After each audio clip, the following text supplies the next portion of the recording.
जय गुरु शांतपति। गुरु अन्यास ज्ञान दीपक के 8 भाग को हम लोग सुन चुके हैं।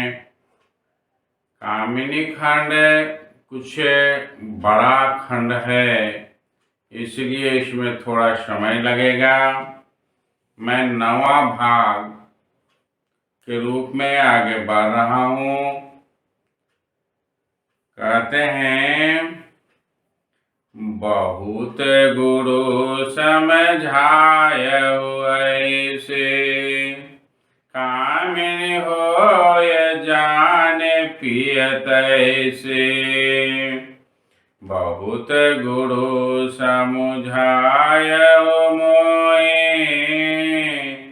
कवन उत्तर मैं देउ तोई।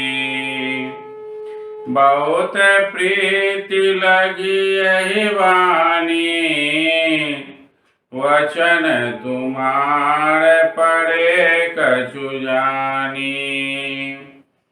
पढ़ जानी पंथ कछु मोई, से सुधि पाय कहूँ कछु तोई। इतना सुनने के बाद शिव नारायण स्वामी गुरु रूप परमात्मा से विनय पूर्वक निवेदन करते हैं कि आपने जो कामिनी और कंस के प्रसंग द्वारा परमात्मा को खोजने की युक्ति बताई है, यह जानकर मेरा जन्म धन्य हुआ है। किस शब्द से आपका एहसान प्रकट करूं समझ में नहीं आता है।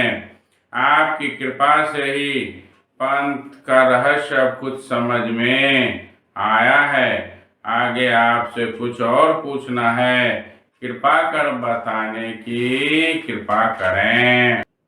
तो हर कहे पंथ पर जानी, इससे स्वामी तुम कहो बखानी। सब विधि पिय के पायो अंता, तुम्हारे प्रताप मिले मोहि कंता। आप तो पुरुष बड़े हो रंगी, भले लगावत निरत संगी। जे प्रसंग सुनावो मोई, कही समझावो पूछऊं तोई। हे प्रभु, आपके समझाने पर एवं दर्शन करने पर मैंने युक्ति का मार्ग पा लिया है, अर्थात मैंने उस युक्ति को पाया है जिससे मुक्ति प्राप्त हो सके। आपकी कृपा से मैंने ब्रह्म का रहस्य कुछ समझ लिया है। आप जैसे दयालु प्रेमी की यह कृपा है जो कि मुझ जैसे ज्ञानी व्यक्ति को सन्मार्ग दर्शाया है। इस विषय में कुछ और बखान करने की कृपा करें।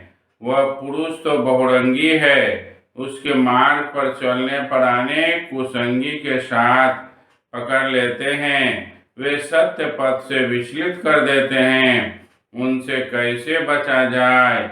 जो प्रसंग आप मुझे बता रहे हैं उसे साफ साफ समझाने की कृपा करें। साथ ही मेरी जिज्ञासा को भी संतुष्ट करने की कृपा करें।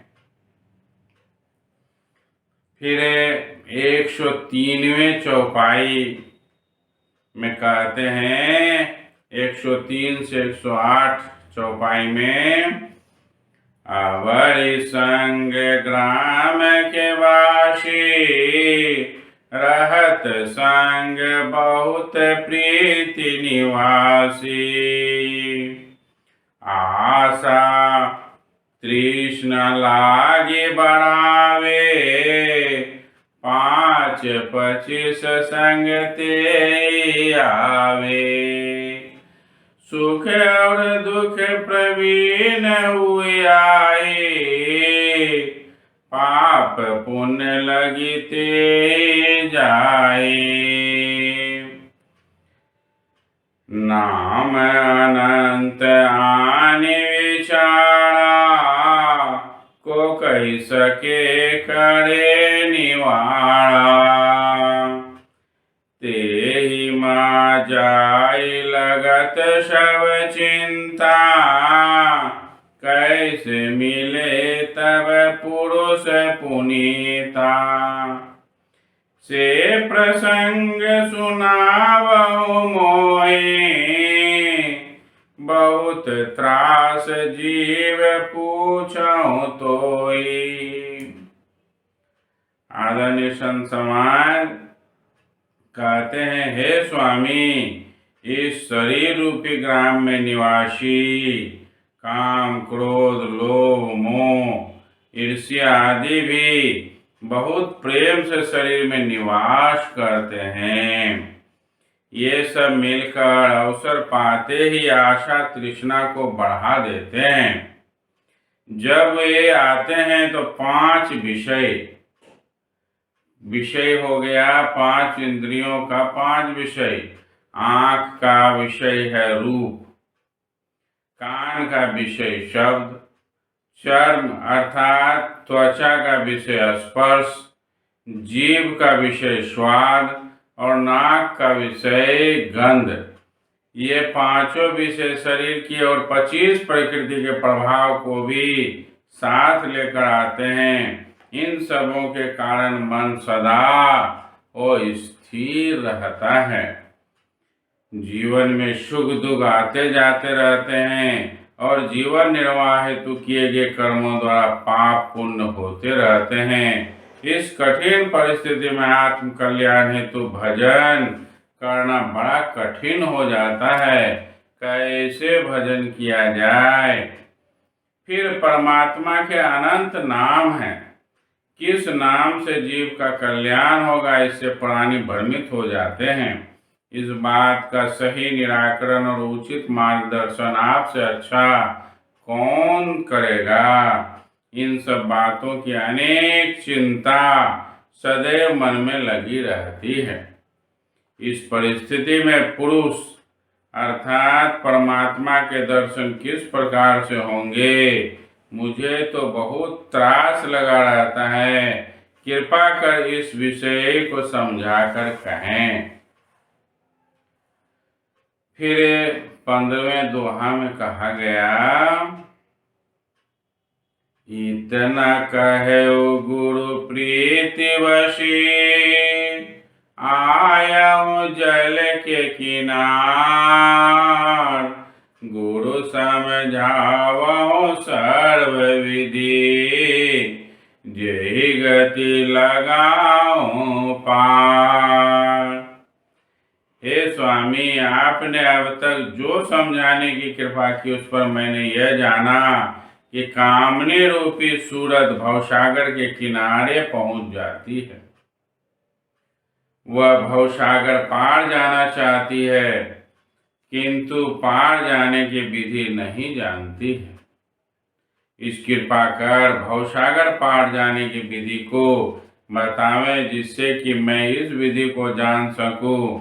यह सुनकर परमात्मा रूपी गुरु शिवनारायण स्वामी को भवसागर पार जाने की विधि को बताते हैं। मैंने पहले भी चर्चा किया था कि इस खंड में भवसागर पार की भी घटना बताई गई है और ये एक बहुत ही बृहद घटना है संत मार्ग में। इसको साधक को ठीक ठीक जानना ही चाहिए, तभी कल्याण होगा। आते हैं भवसागर पार करने की कुछ बातों को हम लोग इसमें स्वामी जी के द्वारा जानेंगे। चौपाई में कहते हैं, फिर इतना कहत जात ते तीरा, अंत न पावत अगम गंभीरा। मृगी रूप से आयो प्यारी, व्याधारूप अस हृदय विचारी। गुरु की वाणी ही अमल लागी, चकित चित से देखत जागी। व्याधा लाग रहते तीरा, धरत धाय कछु जान न पीरा। दुखहरण स्वामी शिवनारायण स्वामी से कहते हैं, हे शिव नारायण, सभी विघ्न बाधाओं को पार कर कामिनी रूपी सूरत सुबुद्धि रूपी सहेली के साथ भव सागर के किनारे पहुंच जाती है। साधना मार्ग में अगर चलें तो पहले भी चर्चा की गई है, त्रिकुटी के बाद शून्य में पहुंच जाती है, अर्थात सूरत जब शून्य में पहुंचती है तो वहां की चर्चा है। जिस प्रकार प्यासा मृग जल पीने है तो नदी किनारे पहुंच जाता है, किंतु अगम जिसे पार करना कठिन है, गंभीर जिसमें कोई हलचल नहीं, बहुत ही स्थिर एवं विस्तृत भव सागर को देखकर घबरा जाता है, उसी समय शिकारी के तीर से उसका हृदय बिंध जाता है, छलनी हो जाता है। उसी प्रकार गुरु के शब्द रूपी बाण से कामिनी का हृदय बिंध गया है। वह इस बात को समझकर व्याकुल है कि अगर वह भवसागर पार नहीं कर पाएगी तो यम रूपी व्याधा, जो कि अपने दूतों के साथ भवसागर के किनारे बैठा है, उसे पकड़ लेगा। वह बड़ा ही निर्दय स्वभाव का है और वह पुनः उसे जन्म मृत्यु के फंद में डाल देगा, अर्थात 84 का चक्कर फिर उसे लगाना पड़ेगा। क्योंकि मनुष्य जन्म में एक बार बिगड़ गया तो आगे क्या होगा ये कहना कठिन है। क्योंकि हम पुनः मनुष्य बनने के लिए कम से कम इतनी कमाई तो कर लें, सिर्फ बड़ा बड़ा प्रवचन और बकवासी करने से कुछ नहीं होगा। अपने जीवन का कल्याण चाहते हैं तो स्वामी जी कहते हैं या तो पूर्णता प्राप्त करें, अन्यथा मैं तो कहता हूँ कम से कम मनुष्य बनने की व्यवस्था कर लें। इसे जीव को कष्ट देने में तनिक भी पीड़ा नहीं होती है। यम वहाँ दंड लेकर दंड देने के लिए तैयार रहता है। उस भवसागर को कैसे पार किया जाए यह जानना समझना बहुत जरूरी है। परमात्मा ही सद्गुरु के रूप में जीव के दुख को बचाने का उपाय बताते हैं। परमात्मा ही सद्गुरु बनकर आते हैं और वही यम के रूप में भवसागर के किनारे बैठकर कर्म का हिसाब किताब लेते हैं। सभी साधक साफ सुथरे ढंग से समझ जाएं। एक तरफ शिक्षक गुरु सद्गुरु बन करके ज्ञान दिए और दूसरी तरफ यम बन करके परीक्षा लेते हैं, टेस्ट लेते हैं कि तुमने क्या करके आया। इसलिए आदरणीय संत समाज सद्गुरु और भवसागर में खड़े यम को भी पहचाने। जो जीव पाप पुण्य से रहित होकर वहां पहुंचता है वह भवसागर पार कर जाता है, अन्यथा यमराज का दुख सुख पुनः दुख देने के लिए उसे जन्म मरण के बंधन में संसार में भेज देता है। स्वामी जी के ही 11वें पाठ में है, पाप पुण्य तजी भव तरंग, अर्थात पाप भी छोड़ना होगा तो पुण्य भी छोड़ना होगा, दोनों खत्म होगा, कर्म बंधन मिटेगा, तब हम पार जा सकेंगे। आदरणीय संत समाज, ये भवसागर का बहुत ही बृहत रहस्य आगे स्वामी जी इस पुस्तक के माध्यम से दिए हैं, जिसे हम लोग अगले भाग में भी सुनेंगे। आज इतना ही कहकर वाणी को विराम देता हूँ। जय गुरु संत।